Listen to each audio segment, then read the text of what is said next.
Hello guys, in today's video I'm gonna show you how to find birth date settings on your account on Pinterest, easy and quick. First click on your profile, and now click here, and now click settings, and now click personal information, and here you will find birth date settings.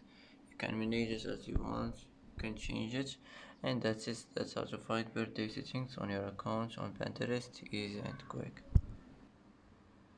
And that's it for today's video. If you like this video, don't forget to like and don't forget to subscribe. I hope this video is helpful for you, and thanks for watching till the end, and see you in the next video.